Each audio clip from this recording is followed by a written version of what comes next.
Ini kita semuanya full power Mas, untuk antisipasi kejahatan jalanan yang terjadi di bulan Ramadan ini. Ini kan bulan suci, bulan penuh rahmat, kita ingin masyarakat juga beribadah dengan baik, sehingga hal-hal seperti ini harus kita cegah. Kami sudah melakukan kegiatan-kegiatan, mulai dari KRYD sampai kegiatan dari malam sampai dengan dini hari.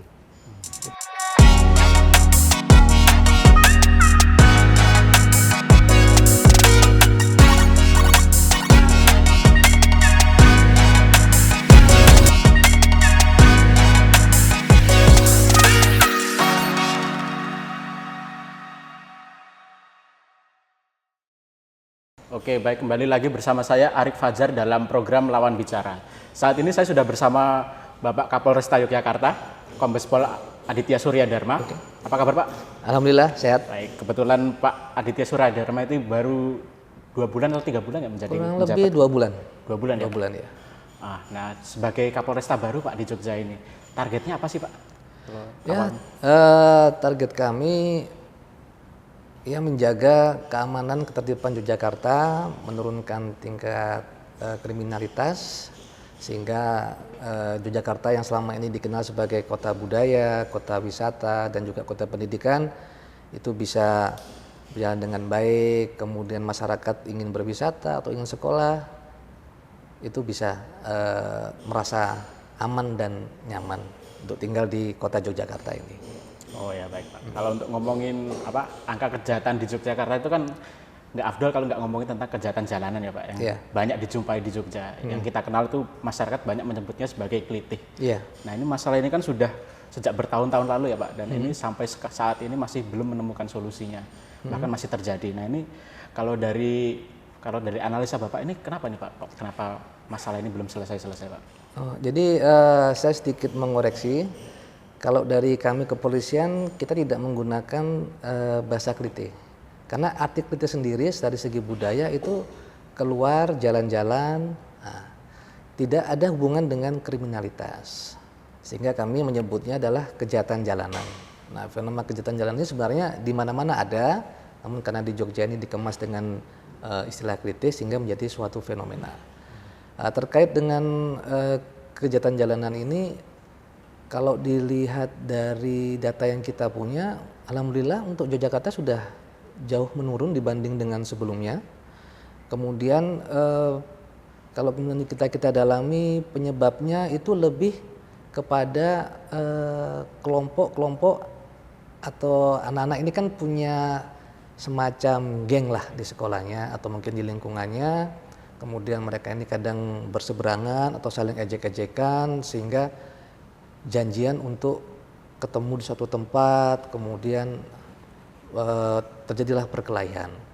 Kemudian juga kadang kalau mereka lagi nongkrong di suatu tempat, terus ada kelompok anak atau orang yang mungkin lewat mancing-mancing, belayar-belayar atau mengejek sehingga mereka terpancing, dikejarlah itu.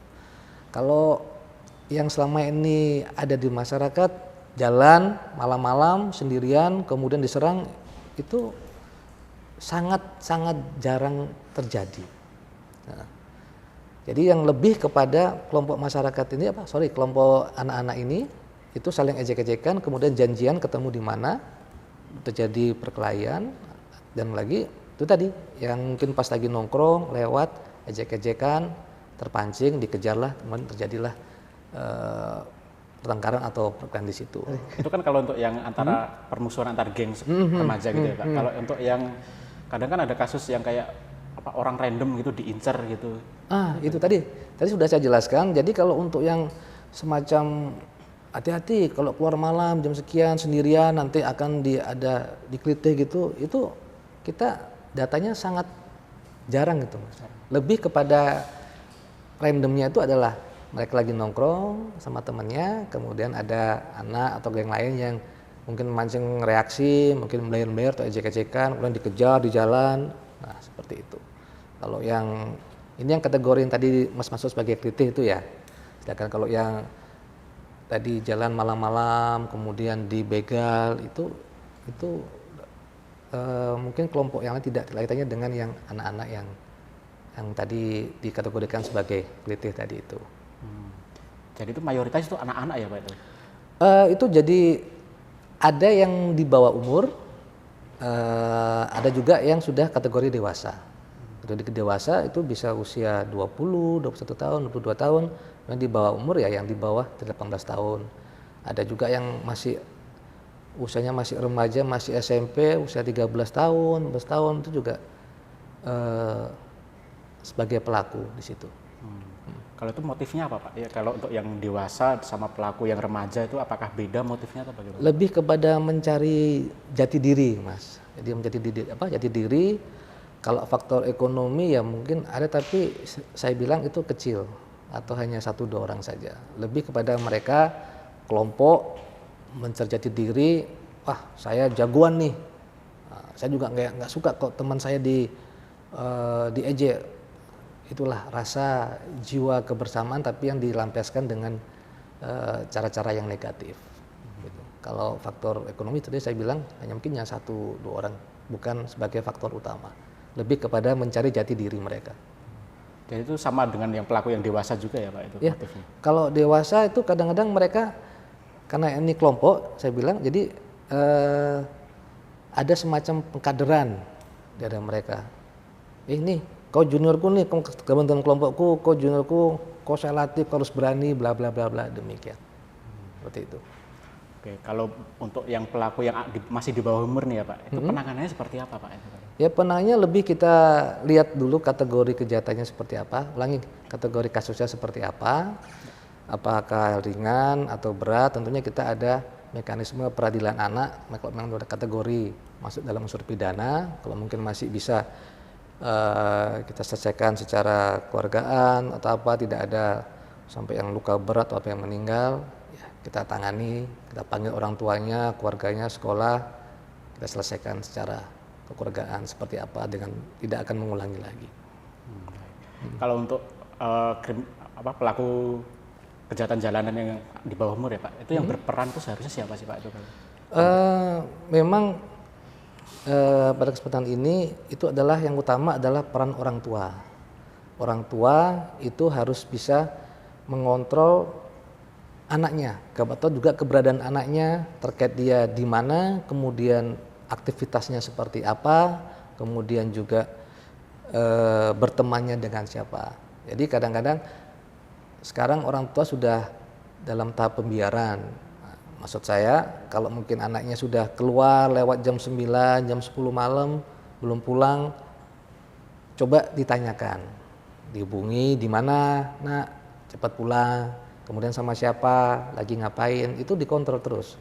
Apalagi kalau sampai jam 12, jam 1 belum pulang, nah, itulah peran orang tua yang sebenarnya sangat vital untuk mencegah anaknya terlibat dari hal-hal yang negatif seperti itu. Di samping juga peran guru di sekolah tentunya memberikan edukasi dan juga lingkungannya. Jadi ini memang harus segala pihak yang untuk bisa kerjasama untuk menjaga putra-putrinya agar tidak terlibat atau masuk dalam hal-hal yang negatif tadi. Oh ya baik. Kalau untuk dari pelakunya yang sudah tertangkap selama ini ya Pak, itu kebanyakan itu emang mereka tidak dekat dengan keluarga atau bagaimana Pak yang membuat?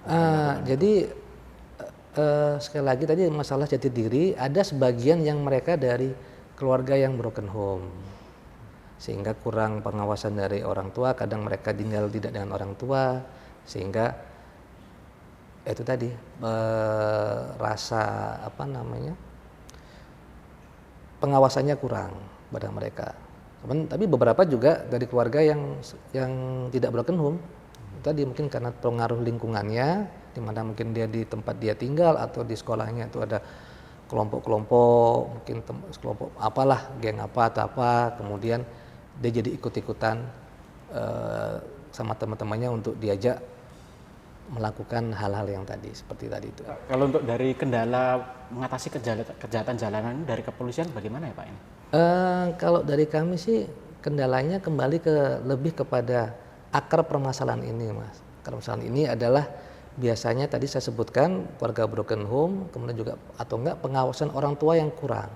Dari situlah itu kalau itu bisa dibenahi, orang tua lebih care kepada anaknya, keberadaan anaknya saya sebutkan tadi, apa mereka berteman dengan siapa, mereka beraktivitas seperti apa, itu tentunya kalau sudah bisa dikontrol dan dikelola atau dalam arti keluarga perhatian, itu saya rasa akan mengurangi potensi terjadinya kejahatan jalanan yang melibatkan anak-anak atau remaja, demikian. Oke, jadi kembali lagi peran utama itu dari orang tua Ya, gitu ya? karena semua itu keluarga. Kalau keluarganya baik, care, saya kira juga pendidikannya bagus, saya kira mereka juga tidak akan melakukan hal-hal yang di luar atau hal-hal yang berbau negatif seperti tadi. Oh, ya. Ya Pak. Baik, kalau ngomong-ngomong soal kejahatan jalanan ini kan saat ini sudah memasuki bulan Ramadan ya Pak. Yeah. Nah kalau di bulan Ramadan itu biasanya trennya tuh kejahatan jalan itu meningkat atau justru menurun Pak ini? Kalau 2 tahun terakhir itu justru pada saat awal-awal Ramadan ini itu diberi ada momen atau ada kejadian terjadinya kejahatan jalan tadi. Nah, sehingga untuk tahun ini tahun kemarin juga, tapi tahun ini kita analisa dan evaluasi apa yang menjadi kekurangan, apa yang perlu kita koreksi, dan tahun ini kita semuanya full power Mas untuk antisipasi kejahatan jalanan yang terjadi di bulan Ramadan ini. Ini kan bulan suci, bulan penuh rahmat, kita ingin masyarakat juga beribadah dengan baik, sehingga hal-hal seperti ini harus kita cegah. Kami sudah melakukan kegiatan-kegiatan mulai dari KRYD sampai kegiatan dari malam sampai dengan dini hari. Itu kita sebar lebar, patroli, kemudian titik-titik yang kita anggap rawan kita tempatkan personil, sehingga kita harapkan untuk bisa mencegah terjadinya kejahatan jalanan tadi, atau disebutkan tadi makliti atau mungkin perang sarung dan sebagainya. Kalau untuk di bulan Ramadan itu mayoritas kejadiannya terjadi kapan itu Pak? Rata-rata dini hari, mulai dari jam 1 sampai dengan jam 5:30. Tahun lalu itu malah kejadiannya 5:30 setelah orang sholat subuh. Sholat subuh kita anggap sudah terang, sudah santai, malah kejadian.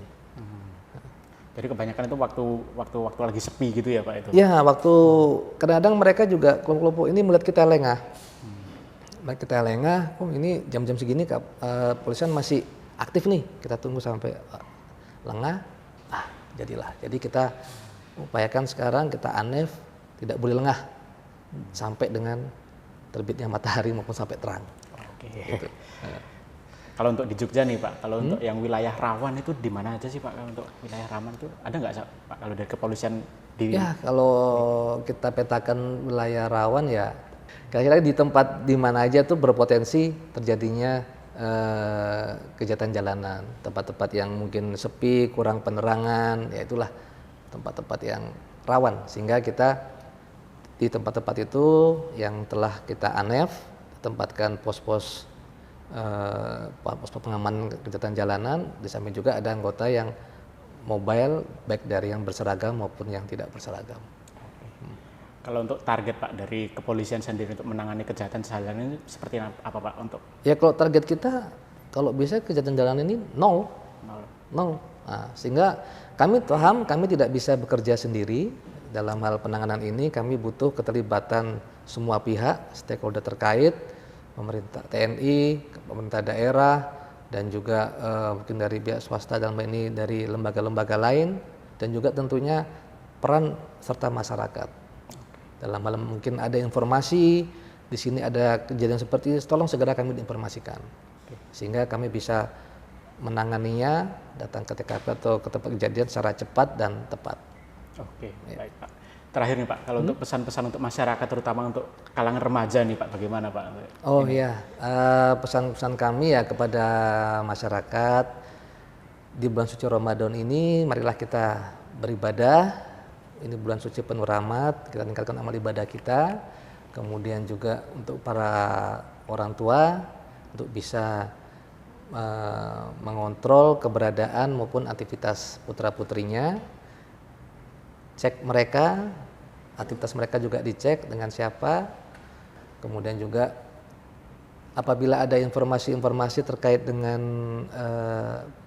kriminal atau kejahatan atau mungkin tindak pidana lain, kami mohon bantuannya, kami juga mohon partisipasinya untuk menjaga kota Yogyakarta ini kota kita yang sama-sama kita cintai, kita jaga dari segala hal yang tidak baik, sehingga semua masyarakat bisa beraktivitas, pendatang bisa berekreasi, mungkin juga bisa bersekolah di sini, sehingga roda perekonomian Jogja juga semakin berputar ke arah yang lebih baik, dan tentunya keamanan dan keteraman Yogyakarta ini bisa kita jaga sama-sama. Oke, amin ya. Pak. Amin. Ya, terima kasih. Ya, terima kasih Pak. Oke, semoga permasalahan ini segera terselesaikan ya Pak. Ya, ya mohon doanya kita semuanya, semua juga selalu kita berdoa kepada Allah Subhanahu wa Ta'ala, Tuhan Maha Esa, semoga kita selalu diberikan kekuatan dan kenyamanan untuk bisa melaksanakan kegiatan tugas-tugas ini. Ya, amin. Baik, terima kasih Bapak. Ya, makasih. Baik, demikian perbincangan kita dengan Bapak Kapolresta Yogyakarta, Pak Kombes Pol Aditya Surya Dharma. Baik, sekian dan terima kasih.